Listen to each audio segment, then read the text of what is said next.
Hello guys, now firstly I want to say thank you very much for helping me hit 1,000 subscribers on the Car Obsession YouTube channel, so big love for that. Secondly, a friend of mine, Steve Moat, we played for the same football team. He was getting on at me for a long time about wanting to shoot a video. He wanted to discuss cars, and he also wanted to show me his new Citroen C3. I thought, okay, why not? So we finally got around to filming. Now this was filmed quite some time ago, about 2 or 3 weeks ago, but because I've been so busy with other videos, I've not had a chance to upload it up until now. The other problem I had was that you think I can talk for Britain. You know, you've seen some of my vlogs, I can talk for quite some time. I'm doing my best now not to talk for too long. But Steve, he did go on longer than expected. So in the end, I ended up with about 15 minutes of footage. And I thought, well, A, I can't make that into one video because it's a bit, you know, it's far too long. But B, there wasn't anything I really wanted to cut out. So what I've done instead is I've put it into 3 parts. Hopefully you will enjoy it. So we've discussed a few different cars. Now this is part 1 of a video, part 1 of 3. In this video we discussed the Rolls-Royce Sweptail and the Honda Civic Type R. So yes, 3 parts will be coming. This is of course part 1. But anyway, enough talking from me. Let's play the video.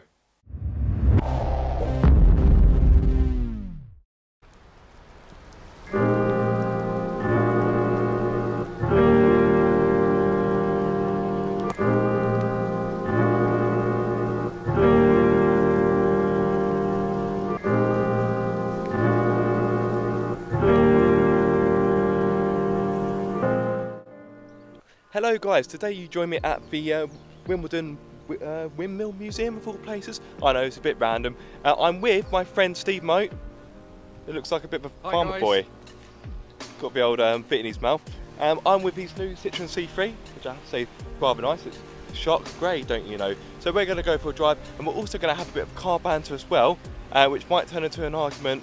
I don't know, because quite often we always seem to disagree on almost everything. So this should be interesting, guys. It might turn into a fist fight, so watch your space. Right, okay. You're quite tall. yeah, I am. Got quite long legs. So I'm 6'2", and I'm having to bring the seat forward. How tall are you? 6'4"? So I'm 6'4", but it just depends on where you have it, though, doesn't it? Because you can still be a lot shorter, but have longer legs, if you know what I mean. True. It's warming up. I'm going to have to get the old aircon on. Right. Definitely have to get the aircon on. Where's the start button, my friend? Oh, it's did you give me the key? It's old-fashioned, mate. You still need to put the key into the ignition. Where is the key? I gave it to you, mate. Talk amongst yourselves. You definitely. What did I do with it then? I don't know. He seems to have only been in the car for a few minutes and has lost my key. I'm sorry, mate. You have to walk home. Oh, awesome. No, it's a lovely day for it. Yeah, fantastic. Right, then. I might have left it in the back. I hope. It's fine, it's here. No, that's alright then. Panic over. Damn, I was looking forward to making you walk home. I was looking forward to sending you a bill. You wouldn't dare. There we are.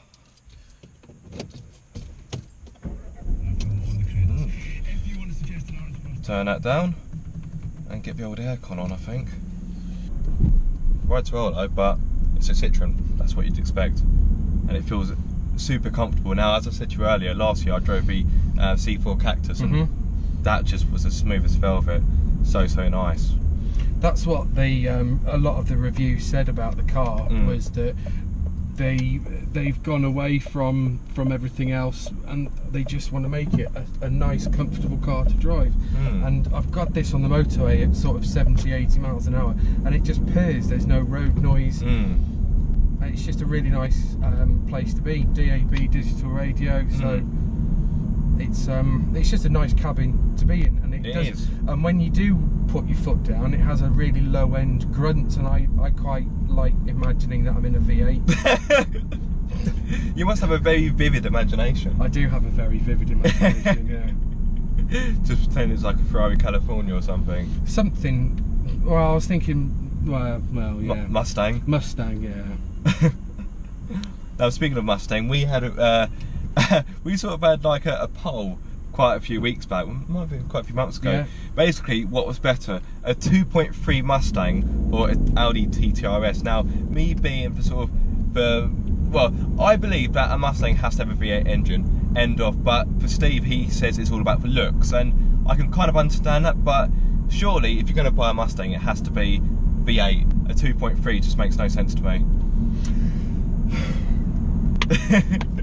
Here we go. The V8 Mustang doesn't perform any better around the corners than a 2.3. True. All it does is that it sounds slightly better. Slightly better. Well, it does sound better. A lot better in a straight line.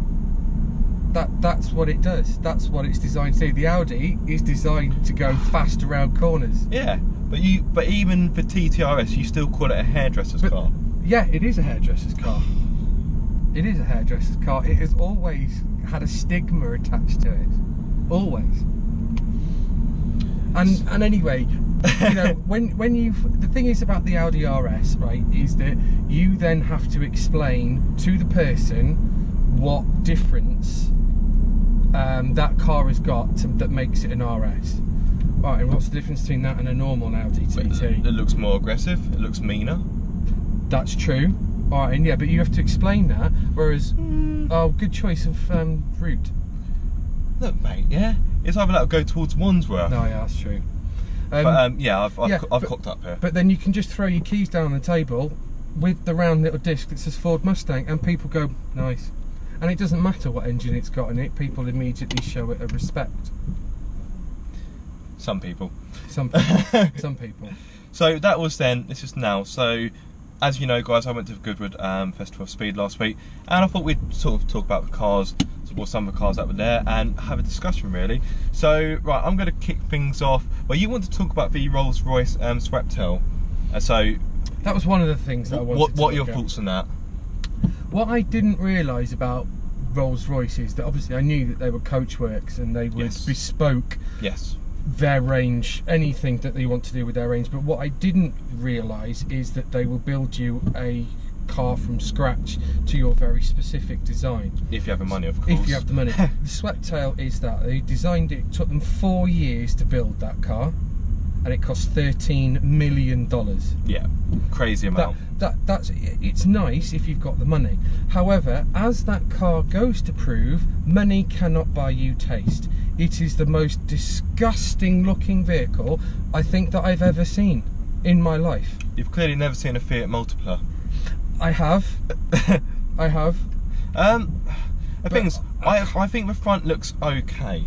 That front end, there are very. It's quite nice. There are very few cars where, if you just see the front end of it and take all the badging off, you know immediately what it is. Yes. The front end of that Rolls-Royce, what the Germans did with it, you know, you can't fault them. It's an amazing looking car, and the interior, and it just does exactly what Germans do very well.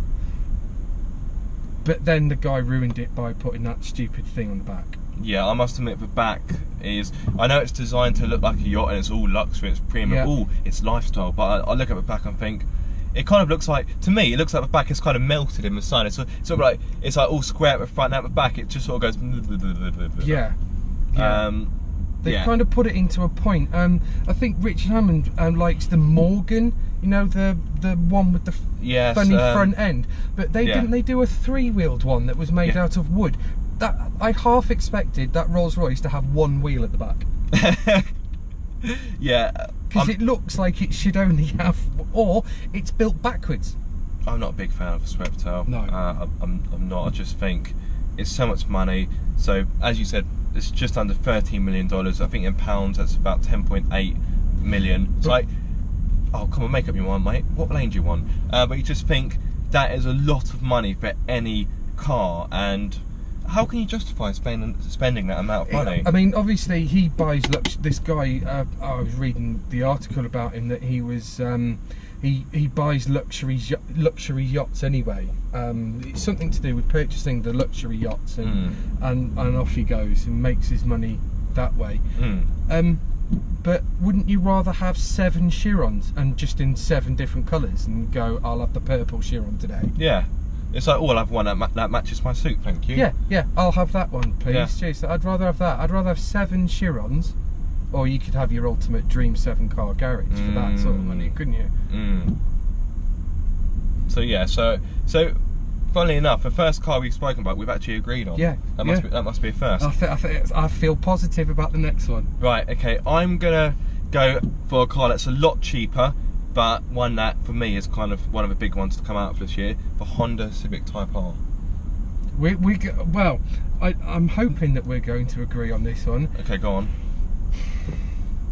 The Honda Civic Type R, when it first came out in the late 90s, was a revelation. It was what? EP3. Yeah, I think it was called the EP3 back in 97, 96, 97, something like that. It was a revelation. It was quick, it handled well, it looked aggressive.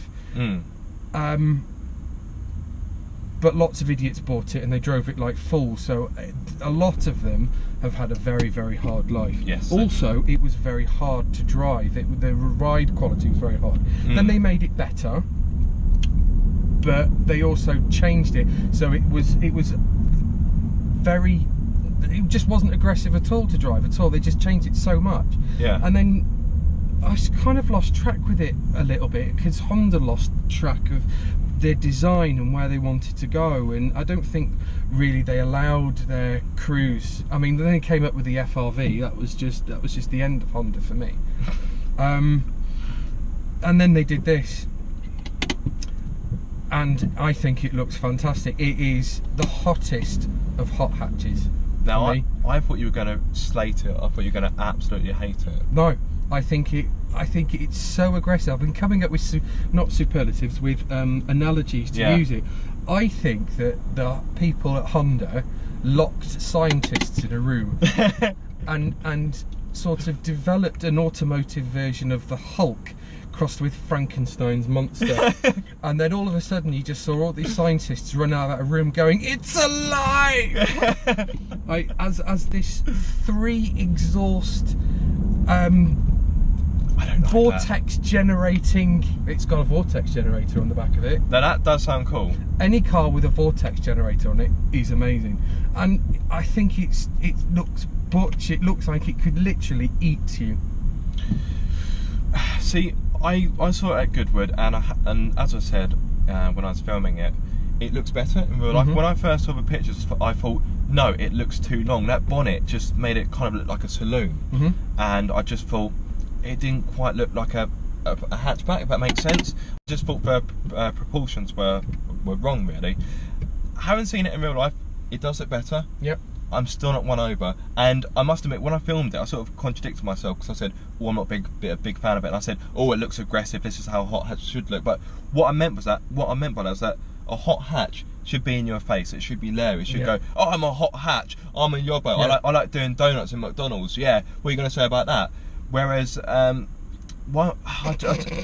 just think the Type R, I don't know. I don't know what it is.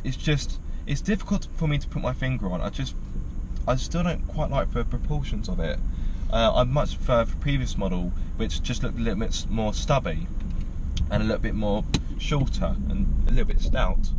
I don't know. The one I saw was in white, and I wasn't a big fan of the white look anyway. Yes, it made the black alloys pop a little bit more, but I'm just not sure in it. The only thing that I don't like about it, and I wish that all manufacturers would just give up with, is this obsession with going fast around the Nürburgring. You're starting to sound like James May. It just needs to stop, okay? No one who buys these cars really gives two you-know-what about how fast it goes around the Nürburgring.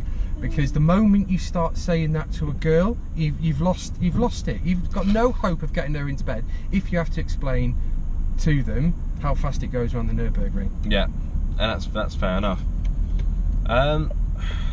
You know what? I really respect the Type R. Now I'm going to sort of go against the grain and go, you know what? I like Nürburgring lap times. It sort of, it gives you an idea of how quick a car is. And I think the fact that Honda has been able to, come back and beat VW and go, haha, we're now the fastest front-wheel drive car again, is impressive. And you're getting to a point where it's just, you just think, how much more power can you, bloody hell, that's a bad crash. You just think, how much more power can you put through just the front wheels alone? So that's 316 horsepower. Yeah. That isn't a million miles behind the Focus RS, which is 4-wheel drive. So the fact that Honda has been able to engineer that car is amazing. I respect it, I just don't particularly like it. If that makes sense. I don't know, it's just one of those things. My mate Mike is a massive Honda fanatic, and he will only have Hondas, and he has only really had Type Rs, and he loves it, and when he gets the money he will change up and get this one. But I think that would be the only Honda that I would ever buy. Okay. They've pushed the boundaries, like you said, about the 300 odd horsepower through the front wheels. Unbelievable. So that is the end of part 1. In part 2 we discuss, what do we discuss? Completely forgotten. So electric cars. So I speak about Tesla Model X, and then we just start speaking about electric cars in general. Steve has quite a long rant about the Range Rover Velar, and we also discuss the Aston Martin Vulcan AMR Pro. So stick around for that one as well. But until then, thanks for watching. I hope you enjoyed the video. If you did, give it a big thumbs up, and please subscribe if you haven't already for more car obsession.